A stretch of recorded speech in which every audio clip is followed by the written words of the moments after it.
Process एक बार repeat कर देता हूँ। मैंने आप लोगों को कहा कि मोदी, गांधी और मिलर का कहना है, जो उनका कहना है वो और थ्योरी का ही कहना है कि जो लिवर्ड फॉर्म है उसका वैल्यू हमेशा ज्यादा आता है as compare to unlevered form. Levered form वो है जिसके कैपिटल स्ट्रक्चर में डेब्ट या डिवेंचर्स होते हैं। तो मतलब हमारी थीम है कि कर्जा अच्छा है। कैपिटल स्ट्रक्चर में जितना ज्यादा डेब्ट होगा वैल्यू ऑफ फॉर्म उतनी ही ज्यादा आएगी। Point number 1। अब लिवर्ड फॉर्म में वैल्यू ऑफ फॉर्म हमेशा ज्यादा आएगी as compare to unlevered form. Point number 2, arbitrage process कैसे वर्क करता है कि आपके दो मार्केट हैं, अभी यही समझो कि लिवर्ड है और अनलिवर्ड है।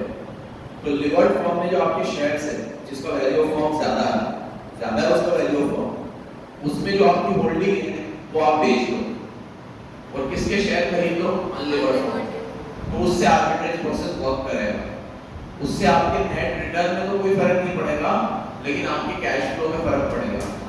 आप ज्यादा पैसे कमा सकते हो इस तरीके से, क्या, लिवर्ड फॉर्म के शेयर्स बेचकर। किसको, अनलिवर्ड फॉर्म। अच्छा एक बात सुनो, मैंने कल और इससे पहले के लेक्चरों में आपको बताया है कि जरूरी नहीं है लिवर्ड फॉर्म की वैल्यू हमेशा ज्यादा ही आए। एक पॉइंट ऑफ टाइम ऐसा भी आ सकता है जब डिवेंचर आपके लिए खराब साबित हो, जैसे कॉस्ट ऑफ डिवेंचर बढ़ जाए तो फिर उल्टा भी पासा पड़ सकता है। तो हमेशा ये नहीं है, अगर ऐसा ही रूल ऑफ थंब होता कि डेब्ट ज्यादा होते हैं तो पलटो कैपिटल स्ट्रक्चर में नाम शनाम डेब्ट कर्जे पे कर्जे करे जाओ, रिटर्न ही नहीं आया। तो डेढ़ पे जब ट्रेडिंग और इक्विटी पढ़ाया था लिवरेज में, जब पहली बार ये कंसेप्ट बताया था आपको, तब एक बात बोली थी कि ट्रेडिंग और इक्विटी भी तब वर्क करेगा जब वाकई में आपको रिटर्न ऑन कैपिटल एम्प्लॉयड अच्छा मिल रहा है, उससे आप डेब्ट का इंटरेस्ट भी चुका पा रहे हो और बचा हुआ पैसा इक्विटी शेयर वालों के लिए जा रहा है। ये प्रोसेस कब वर्क करेगा, जब आपके डिवेंचर का इंटरेस्ट कम हो और आपका रिटर्न ऑन कैपिटल एम्प्लॉयड ज्यादा हो। तो उससे क्या होता है कि हम 20% कमाते हैं और डिवेंचर में इंटरेस्ट 15% बढ़ते हैं, तो जो 5% डिवेंचर का बच जाता है वो भी इक्विटी को मिलता है। और इक्विटी के पैसे जो लगाए थे उसमें तो 20% लगे, मतलब पूरे कैपिटल पे 20% मिल रहे हैं। उसमें आधा पैसा डेब्ट का था, आधा पैसा इक्विटी का था। तो डेब्ट को तो हमें 15 ही देने पड़ते हैं, तो 20 आ रहा है, इनको 15 देने पड़ रहे हैं, 5 इधर से बच रहे हैं।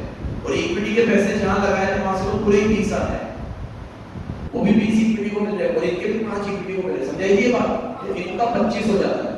तो उनको फायदा क्यों मिल रहा है, क्योंकि हमारा रिटर्न ऑन कैपिटल एम्प्लॉयड अच्छा है। तो ये पासा उल्टा भी बढ़ सकता है, कभी ऐसा भी हो सकता है कि डिवेंचर ज्यादा होने से लिवर्ड फॉर्म का वैल्यू कम आए और अनलिवर्ड फॉर्म का वैल्यू। ऐसा कब होगा, जब हमारे कैपिटल स्ट्रक्चर में डेब्ट महंगा है और हमारा रिटर्न ऑन इन्वेस्टमेंट इतना अच्छा नहीं है। सुनिए बेटा, अब आर्बिट्रेज प्रोसेस के और क्वेश्चन है, आज देखते हैं उसे। इलस्ट्रेशन नंबर 6 तक कल कर लिया था। 7 फॉलोइंग डेटा इज अवेलेबल, दो कंपनियों का डेटा है वही हमारे पास। इलस्ट्रेशन नंबर 7, एक हमारी लिवर्ड फॉर्म है एल लिमिटेड और एक अनलिवर्ड फॉर्म है यू लिमिटेड। दोनों के अंदर एक लाख का डेब्ट इक्विटी इधर और उधर पूरे 2 लाख का इक्विटी है, दिख रहा है आपको। तो एक के कैपिटल स्ट्रक्चर में डेब्ट है और एक के कैपिटल स्ट्रक्चर में डेब्ट नहीं है। पता है ना क्या होगा, जिसमें डेब्ट है उसका वैल्यू ऑफ फॉर्म ज्यादा आएगा। ईबीआईटी दोनों का सेम होगा, कितना है, 30,000। केई है, अब कोई थ्योरी का नाम लिखा हुआ नहीं है। रोज बोलता हूँ इस चैप्टर की सबसे बड़ी लिमिटेशन, जो पढ़ाया है, जो कॉपी में दिखाया है वो थ्योरी में आ जाए, जो कॉपी में दिखाया है ऐसा कैसा लिख देना पूरे नंबर मिल जाएंगे। लेकिन प्रैक्टिकल आ जाए तो निशानियों से पहचानना है कि क्या गिवन है, उससे पता चलेगा कौन सी थ्योरी लगी। केई गिवन है तो उस हिसाब से सॉल्व होगा। केई गिवन है, क्या करेंगे अपन, सबसे पहले ईबीआईटी में से इंटरेस्ट लेस करता हूँ, लेस इंटरेस्ट। कितना इंटरेस्ट है, 1 लाख का डेब्ट पे रेट कितनी है, तो कितना हुआ यहाँ पे, तो ये आ गई आपकी नेट ऑपरेटिंग इनकम अब आई के नहीं आई, आई के नहीं आई। अब यहाँ एमएम है कि टेमएम है, किसने दिए थ्योरी, कुछ हमें पता नहीं, सब एक ही तो बात हो रहे पागल के बच्चे। सॉल्व तो एक ही तरीके से होगा, डीवीएटी में से इंटरेस्ट जाएगा, इधर इनकम बची 20, इधर बची 30, इसको एकदम प्यार से डिवाइड कर दो केई से, इससे डिवाइड कर दो तो वैल्यू ऑफ इक्विटी आ जाएगी। क्या लाएगी? केई कितना है और उधर कल अलग था ना, कल अलग था ना, आज से है अलग था तो दोनों ने अलग अलग लिया था, आज से सेम ले लो, तो गिवन है पढ़ लो। 1,40,000।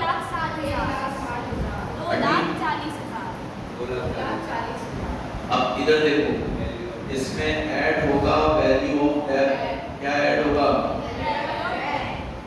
इधर तो 1 लाख है, इधर 0, वो वैल्यू ऑफ फर्म कितनी आई? 2,60,000। मेघवाड़ा किसकी ज्यादा आई? किसकी ज्यादा आई? लिवर्ड फर्म की, जिसके कैपिटल स्ट्रक्चर में डेट थे उसकी वैल्यू ऑफ फर्म भी। इसमें कोई दिक्कत? बेटा इसको मैंने कौन सी अप्रोच से किया?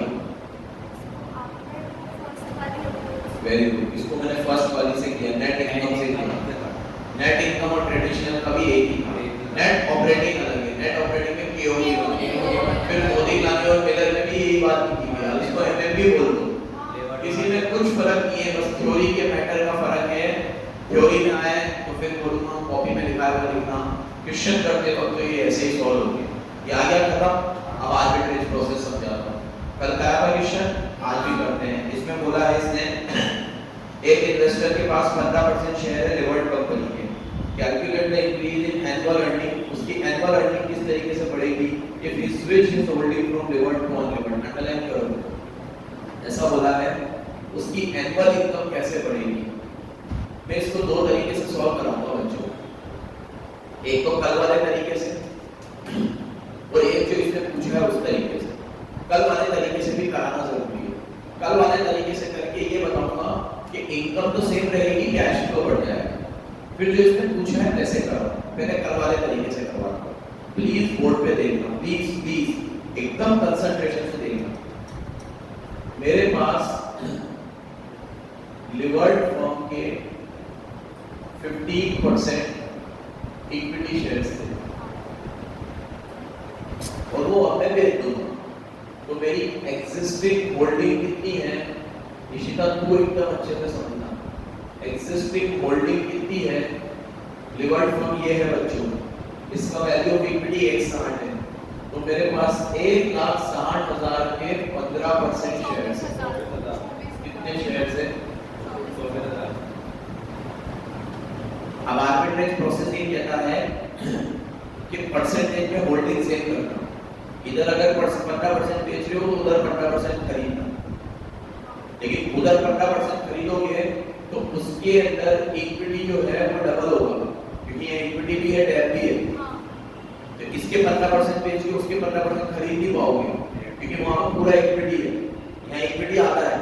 तो कल समझाया था आर्बिट्रेज कैसे वर्क करता है कि यहाँ से डेट भी ले लो, उधार ले लो, फिर डेट और इक्विटी मिलके अच्छा पैसा हो जाएगा, तो वो पैसा उधर लगा लो। उसके बाद आपकी एक्वायर इनकम में कोई फर्क नहीं आएगा, लेकिन आपके कैश फ्लो में फर्क आएगा। पहले कल वाले तरीके से समझा रहा हूं। अब देखो ये एग्जिस्टिंग होल्डिंग है, ऐड कर दो इसमें debt of levered firm, levered firm का ही डेट ले लो, debt of L limited levered firm, ये इधर तो आएगी होगी में, इसका डेट कितना है? उसका ही कर्जा ले लो 1 लाख रुपए का, कितना? वही 15 ही चलेगा, इक्विटी 15 है तो डेट भी 15, वो उधर लगाऊंगा भी 15, परसेंटेज सेव रखनी पड़ती है आर्बिट्रेज समझने के लिए। 1 लाख का 15%, ये मेरा कैश फ्लो है अभी। अब लेस ये अमाउंट सोल्ड ये है हमारे पास। अब purchase shares of unlevered limited, किसके खरीदो? अनलिवर्ड की इक्विटी है सिर्फ 240 का, डेट नहीं है भाई। प्रशांत ध्यान दे लेना। अब 240 का 15% खरीद लो भाई, कितना आएगा? तो जेब में कितने थे? 39। खर्च कितने हो गए? तो net cash inflow, net cash inflow कितना है? ये आर्बिट्रेज हो गया। बैठे बैठे आधे घंटे में 3000 रुपए कमा लिए। अब इशिता कल को समझा था, तेरे लिए रिपीट कर रहा हूँ। देख ये कंपनी है, इस कंपनी में मैंने 15% इक्विटी शेयर्स थे मेरे पास 24,000 रुपए। इसी कंपनी का मैंने डेट भी ले लिया। अब तू सोचेगी डेट कभी चुकाना पड़ेगा, उसे भी साइड में रखना। अभी शॉर्ट डेट भी ले लिया मैंने, लाख रुपए का 15% डेट कितना दिया? 39,000। अरे 15,000। 24 के शेयर ऑलरेडी थे, 24 के शेयर थे, 15,000 का कर्जा भी ले लिया। तो सोचेगी कर्जा चुकाना पड़ेगा, लेकिन उसे साइड में रखना। 24 और 15 मेरे जेब में कितने आ गए? 39। अब मैंने 39,000 रुपए भेज दिए। 39,000 रुपए में से मैंने कहा कि मेरे को इसके शेयर मैंने भेज दिए 24,000 में, और कर्जा भी दे दिया 15 का। 24 और 15 मेरे पास 39 आ गए। अब 39 में से मैंने इस कंपनी के भी 15% खरीद लिए। तो इस कंपनी का वैल्यू ऑफ इक्विटी था 240। 240 का 15% कितना हुआ? 36। 39 में से मैंने 36 खरीदे, तो अभी भी मेरे पास 3,000 रुपए का गेन हो गया। आधे घंटे में कर लिया मैंने ये सब। लिवर्ड फॉर्म से मैं कहां स्विच हो गया? अनलिवर्ड फॉर्म में। अब सुनती जाना, अब मेरे रिटर्न पे क्या फर्क पड़ा? तो मेरा एग्जिस्टिंग रिटर्न, आंसर में ये नहीं पूछा है, ये कल का प्रोसेस है। आंसर में कुछ और पूछा है, ये एग्जिस्टिंग रिटर्न और ये मेरा new return, it will remain same. कैसे? मेरा एग्जिस्टिंग रिटर्न, कंपनी 30,000 रुपए ईआईटी कमाती थी, उसमें से 10 का ब्याज दे देती थी, तो कंपनी की बात करते थे 20,000। तो मेरा एग्जिस्टिंग रिटर्न बनता था 20,000 का 15%, क्योंकि 15% शेयर्स थे। कितना बनता था? 3,000। ये मेरा न्यू बनता था। अब मेरा न्यू रिटर्न कितना बनेगा? जो नई वाली कंपनी उसका ईक्विटी भी 30,000 है, लेकिन उसके डेट नहीं है, तो मेरे को सीधे सीधे 30,000 का 15% मिलेगा, जो कितना होगा? 4,500। अब मैंने कर्जा भी ले रखा था, तो मुझे इंटरेस्ट चुकाना पड़ेगा। कर्जा कितना लिया था मैंने? 15,000 का, और 15,000 का भी टैक्स की रेट कितनी है? 10%। तो मैं 15,000 का 10% 1,500 रुपए का क्या करूंगा? ब्याज। तो 4.5 में से 1,500 जाएंगे, तो वापस से मेरा रिटर्न कितना आया? 3,000। सो रिटर्न मेरा सेम है, लेकिन मैंने ऊपर 3,000 रुपए का गेन कमा लिया। आर्बिट्रेज प्रोसेस, ये समझ में आया तुझे? अब अगर कोई ये बोले, जैसे कल इनको बताया था, रिपीट करूंगा कि सर हमें कर्जा भी तो चुकाना पड़ेगा, तो तुम लोग अभी तो ये मानो कि तुम तो जिंदगी भर कर्जा चुकाओ ही मत, क्यों चुकाना है तुम्हें कर्जा? ये रिवर्ट फॉर्म है, ये तुम्हें हमेशा ब्याज ज्यादा ही देती रहेगी। ये जो रिवर्ट फॉर्म है, इसके बाद डेट है ही नहीं, तो तुम यहाँ से हमेशा 15%, जब तक क्रेडिट और इक्विटी चलेगा तब तक तुम्हें यहाँ से पैसा 15% मिलता रहेगा। 4,500 रुपए आते रहेंगे, तुम इधर का ब्याज 15% के 10% के हिसाब से 1,500 रुपए चुकाते रहो, 3,000 आते रहेंगे। तुम्हारी नेट अर्निंग पहले भी 3,000, इधर भी रहते, तुम स्विच ना करते तो भी ये वाली कंपनी भी 30 में से 10 देके 20 ही बचा देगी, और 20 पे तुम लोगों को कितना देती थी? 15%, क्योंकि वहां पर रिटर्न बन रहा है, इक्विटी बन रहा है। तो तुम्हें 20,000 का 15% 3 ही मिल रहा था, आगे भविष्य में तुम्हें 4.5 मिलेंगे, 1,500 का ब्याज चुकाते रहो 3 ही। तो तुम्हें वो डेट कभी चुकाना ही नहीं है, ये मानो तुम। और वो डेट लेने की वजह से तुमने अभी हाथों हाथ चक्री घुमाकर, आर्बिट्रेज को हमारे साथ चक्री घुमाना बोलते थे, चक्री घुमाई हमने, ठीक है? ये चक्री घुमाकर तुम लोगों ने 3,000 रुपए का हक कमा लिया।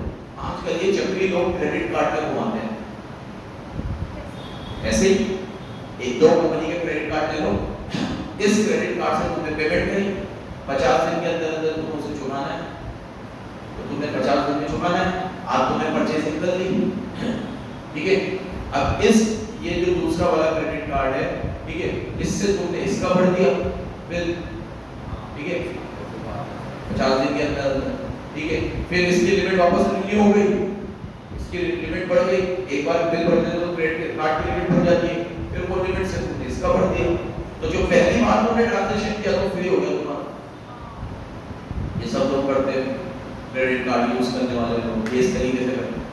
अब कहने वाला कहता है कि भाई तुमने जो किया है उससे एक बार तो तुम्हें पैसे चुकाना पड़ेगा, तो तुम्हारी प्रोसेस चलती रहेगी, तो तुम्हारा पहली बार का तो फ्री हो गया ना, एक बार का तो तुम क्रेडिट कार्ड का ट्रांजैक्शन फ्री कर सकते हो जितना भी चाहो, ठीक है।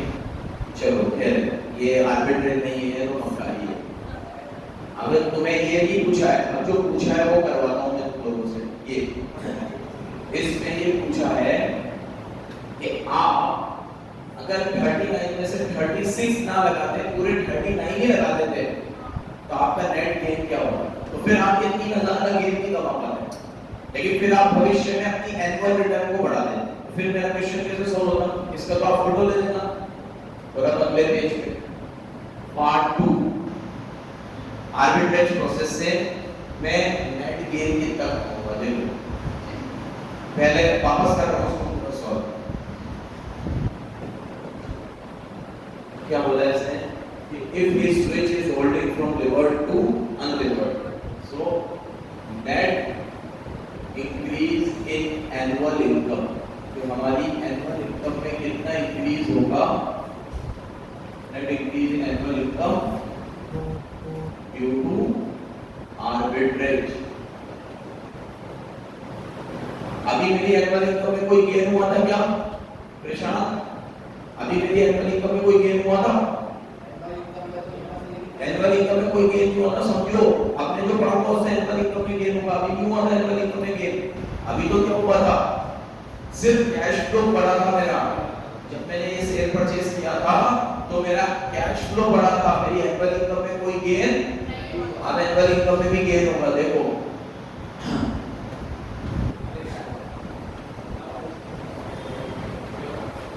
तो जा रहे हो बस इतना ही स्मार्ट जाओ जाओ। देखो वही पहले तो सब कुछ वही लिखूंगा, एग्जिस्टिंग होल्डिंग सोल्ड। अभी मेरी होल्डिंग मैंने बेच दी, कितनी होल्डिंग थी मेरी? इसका 15%। इक्विटी कितने थे? 160। मैं कुछ याद भी नहीं रहता, 160 ही देना। हाँ इससे पता चलता है हमारा दिमाग कितना अटेंटिव है। 160 का 15% ऐड जो हमने डेप लिया, डेप लेकर 1 lakh 15%, 15,000 cash inflow, cash inflow. अब हमें नेट गेन चाहिए, तो हमें नेट गेन, आप अगर उधर भी 15% लगाओगे तो नेट गेन थोड़ी मिलेगा। नेट गेन कब मिलेगा? जब भी पूरा नहीं पूरा लगाओगे। आपको 39 में से उधर 36 लगाने हैं तो 3000 आप आज बचा लो, और आपको नेट गेन चाहिए तो फिर आप 39 के 39 लगा दो। कल भी मैंने ये बात बोली थी कि अभी मैं असम्पशन ले रहा हूँ कि मैं पूरे नहीं लगा, क्योंकि मेरा यहाँ 15% चल रहा है तो उधर भी 15% ही लगा रहा हूँ। लेकिन अगर मैं ये असम्पशन ना लूँ और पूरे ही लगा दूँ तो फिर आपको हर साल नेट गेन मिलेगा। देखो कैसे मिलेगा। अब मान लो कि whole cash inflow is invested. इसके ना तो ये लैंग्वेज वगैरह प्रेजेंटेशन वगैरह भी बहुत बकवास है, तो फोटो ले लेना बाद में सारा। Whole cash inflow is invested in u limited. अब मैंने इसको पूरा अनलिवर्ड में लगा दिया, कितना? 39,000। तो जो मेरा नेट कैश है वो नील हो गया। क्या हो गया? लेकिन अब इससे मेरी अर्निंग बढ़ जाएगी। तो पहले देखते हैं एक्जिस्टिंग अर्निंग, क्या देखते हैं, फिर देखते हैं न्यू अर्निंग, क्या देखते हैं, और उसके बाद क्या करूंगा, नीचे नेट अर्निंग करके बता दूंगा सेविंग। अभी मुझे मिलते थे, मेरा इक्विटी 30,000 था, उसमें से 10 का ब्याज देता था, तो अभी मुझे मिलते थे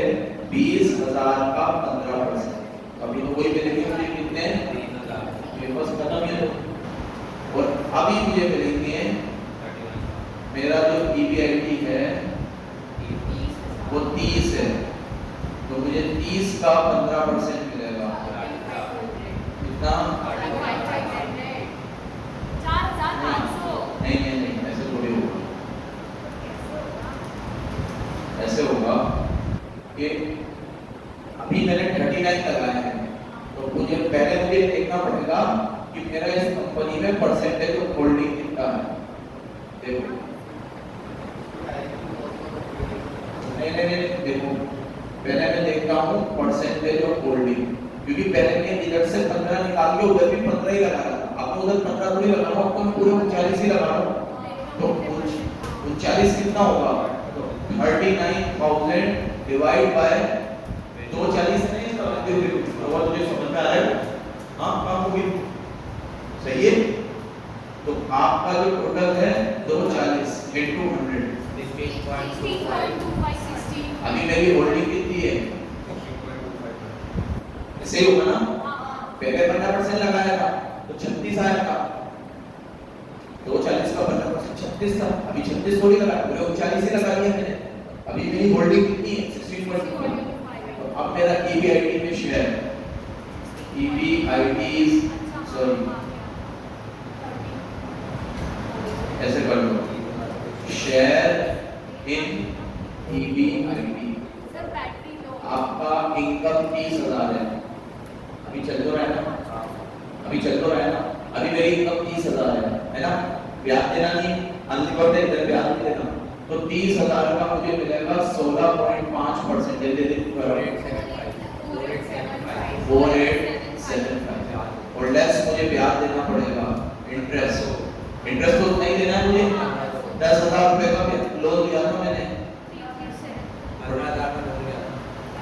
सॉरी हाँ 15% दिया था, तो 15,000 का लोन लिया था मैंने, और ब्याज 10% है, तो 1500। तो ये आ गई मेरी न्यू अर्निंग कितनी? 33, और पहले मैं कमाता था 3,000, तो ये आ गया मेरा नेट गेन। क्या आ गया? 3375 माइनस 3,000, तो ये आ गया 375। चेक इट आउट, आ रहा है?